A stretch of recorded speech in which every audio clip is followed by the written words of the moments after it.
जैसा कि आप सभी लोगों को पता होगा कि उत्तराखंड के एक बहुत ज़्यादा चर्चित अंकिता भंडारी हत्याकांड के मामले में अब सिविल कोर्ट ने अपना एक फैसला सुना दिया है और कोर्ट ने मुख्य आरोपी यानी कि पुलकित आर्य और उनके साथ में दो और साथी, पहला है सौरभ भास्कर और दूसरा का नाम है अंकित गुप्ता, इन तीनों को दोषी मानते हुए आजीवन कारावास की सजा सुना दी। ये मामला करीब 2 साल और 8 महीने तक अदालत में घिसता रहा। कोर्ट ने ये माना है कि ये तीनों दोषी जो हैं, इन्होंने मिलकर के अंकिता की हत्या करी है और हत्या करने के बाद में उसकी बॉडी को छिपाने की कोशिश करी है।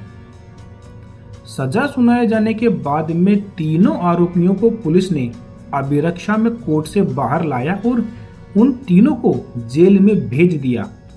हालांकि अंकिता के जो परिवार वाले हैं ना, उन्होंने ये कहा है कि कोर्ट ने जो फैसला सुनाया है ना, वो उस फैसले से हम संतुष्ट नहीं हैं।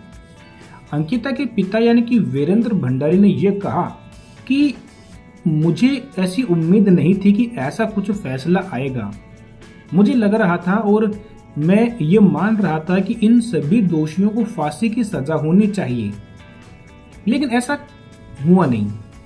उन्हें सिर्फ आजीवन कारावास दे दिया गया है। इसलिए उन्होंने ये कहा कि इस फैसले को मैं हाई कोर्ट में चुनौती दूंगा और दोषियों को जब तक फांसी की सजा नहीं होगी तब तक मैं चैन से नहीं बैठने वाला।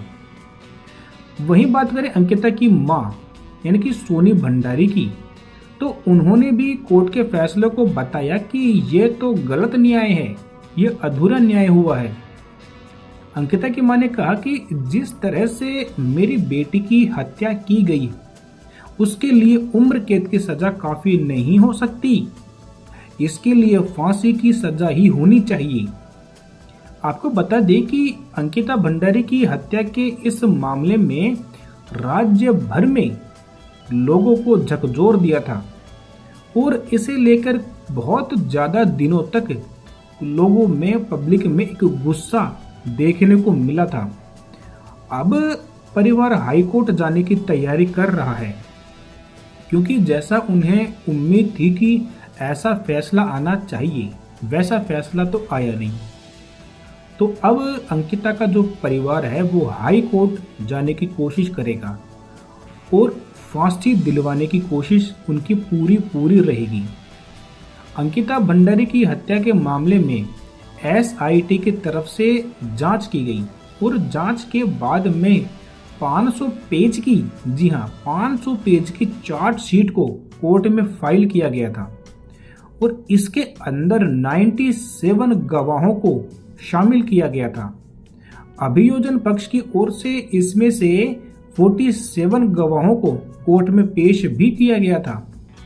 कोर्ट ने इन सभी गवाहों के बयान सुने और सबूतों को देखा और इन सभी के आधार पर अपना फैसला सुनाया है। हालांकि अंकिता के परिवार वाले इस फैसले से बिल्कुल भी खुश नहीं हैं। उन्हें ये चाहिए कि जिस तरह हमारी बेटी को मारा गया है, हम चाहते हैं कि इन तीनों आरोपियों को फांसी की सजा होनी चाहिए और कुछ हमें नहीं चाहिए। तो इस मामले के ऊपर आप लोगों का क्या कहना है? कमेंट्स में अपने विचार हमें बता सकते हैं। धन्यवाद।